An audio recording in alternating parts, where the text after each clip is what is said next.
ලංකාවේ අපි ගෙයක් හදන්න පටන් ගන්නකොට මුලින්ම බලන්නේ කොහොමද පුරුවන් තරම් වියදම අඩු කරගන්නේ කියලා. අතේ තියෙන සල්ලි ටික ඉඩමටයි අත්තිවාරමටයි වියදම් වෙන නිසා අපි ලොකුම වැරද්ද කරන්නේ මුල්ම පියවරේදී. ඒ තමයි නිවසේ සැලස්ම එහෙමත් නැත්නම් හවුස් ප්ලෑන් එක අඳින එක. සුදුසුකම්ලත් ආකිටෙක් කෙනෙක්ට එහෙමත් නැත්නම් වාස්තු විද්‍යාඥයෙකුට සල්ලි ගෙවලා හරියට ප්ලෑන් එකක් අඳින්න රුපියල් 50000ක් හෝ ලක්ෂයක් විතර ඉල්ලනකොට අපිට ඒක ලොකු අපරාධයක් වගේ පේනවා. ඊට පස්සේ අපි කරන්නේ මොකද්ද?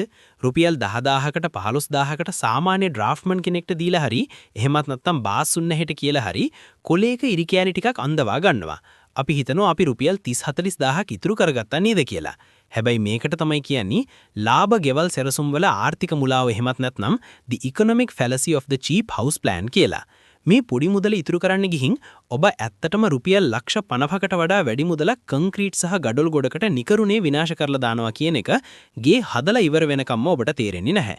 අපි බලමු ඒ කොහොමද කියන. පළවෙනි සහ භයානකම දේ තමයි ඩෙඩ් ස්පේස්. එහෙමත් නැත්නම් කිසිම ප්‍රයෝජනයක් නැති මල ඉඩකඩ. නියම වෘත්තීය ආකිටෙක් කෙනෙක් ප්ලෑන් එකක් අඳින්නේ අඟලෙන් අඟලට ගණනය කරලා ඔබේ මුදල් උපරිම විදියට ප්‍රයෝජනයට ගන්න පුරුවන් මූල්‍යමය ඉංජිනේරුකරණයක් එක්කයි. හැබැයි අර ලාභයට අඳින ප්ලෑන් වල එහෙම දෙයක් නැහැ.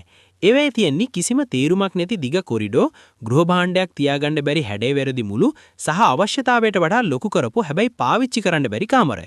අපි නිකමට ගණනය කිරීමක් කරමු. වර්ගාඩි 2000ක සාමාන්‍ය ගයක් ඔබ හදනවා කියලා හිතමු. අර කිව්ව දුර්වල සැලසුම නිසා මේ ගෙදරින් 110ක්, ඒ කියන්නේ වර්ගාඩි 200ක් විතර නිකම්ම කිසිම වැඩකට නැති ඩෙඩ් ස්පේස් බවට පත් වෙනවා. අද තියෙන ඉදිකිරීම අමුද්‍රව්‍ය මිල ගණන් එක්ක වර්ගාඩියක් හදන්න අවම වශයෙන් රුපියල් 15000ක්වත් යනවා.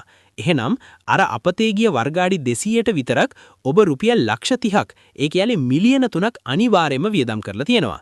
පොඩ්ඩක් හිතලා බලන්න. ප්ලෑන් එකෙන් රුපියල් 30000ක් ඉතුරු කරන්න ගිහින් ඔබ ලක්ෂ 30ක් පයින් ගහලා විනාශ කරලා දැම්මා නේද? මේක දැවන්ත අදෘශ්‍යමාන පාඩුවක්. දෙවෙනි කාරණාව තමයි ඩිසයින් රීවර්ක්. ඒමත් නැත්තම් වැඩේ මැදදී කඩලා බිඳලා ආයෙමත් හදන්න වෙන්නේ එක.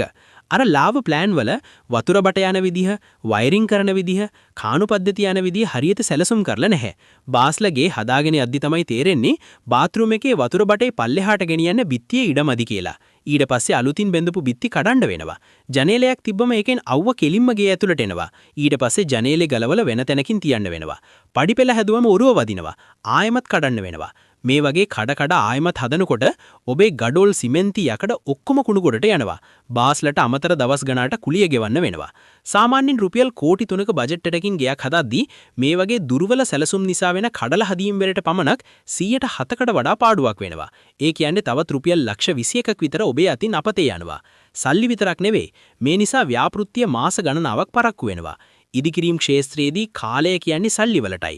වැඩේ පරක්කු වෙනකොට ඔබ අරන් තියෙන ණයවල පොලිය තවත් වැඩි වෙනවා. මේ ලාභ ප්ලෑන් වල ආර්ථික පාඩුව එතනින් ඉවර වෙන්නේ නැහැ. ගෙදර ස්වභාවික වාතාශ්‍රය සහ ආලෝකය ගැන හරියට හිතලා නැති නිසා දවල්ට ගේ ඇතුළට කරුවලයි ලයිට් දාන්න ඕන. ඒ වගේම ගේ ඇතුළ හරියට අවන්නිකක් වගේ රත් වෙනවා. දවල්ට ඉන්නම බැරි තරම් රස්නයි. මේ නිසා ඔබට ජීවිත කාලෙම AC පාවිච්චි කරන්න වෙනවා. මාසික විදුලි බිල දැවෙන්ත විදියට ඉහළ යනවා. අනික ව්‍යුහාත්මක ඉංජිනේරු ගණනය කිරීම හරියට කරලා නැති නිසා අනවශ්‍ය විදිහට මහතට යකඩ දාලා කොන්ක්‍රීට් දාලා සල්ලි නාස්ති කරනවා. එහෙමත් නැත්නම් යකඩ මදි වෙලා අවුරුදු 2-3කින් බිත්ති පුපුරලා යන්න ගන්නවා.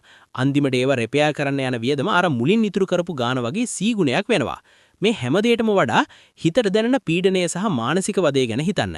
ගයක් හදනවා කියන්නේ ජීවිතේ එකපාරක් කරන සතුටින් නිදහසේ කරන්න ඕන දෙයක්. ඒත් හරියට ප්ලෑන් එකක් නැති වුනහම හැමදාම උදේට සයිට් එකට ගිහින් බාස්ලා එක රණ්ඩු වෙන්න වෙනවා. කොන්ත්‍රාත්තුකරුවා හිතන ගාණක් කියනවා. ඒව පාලනය කරන්න ඔබට ක්‍රමයක් නැහැ.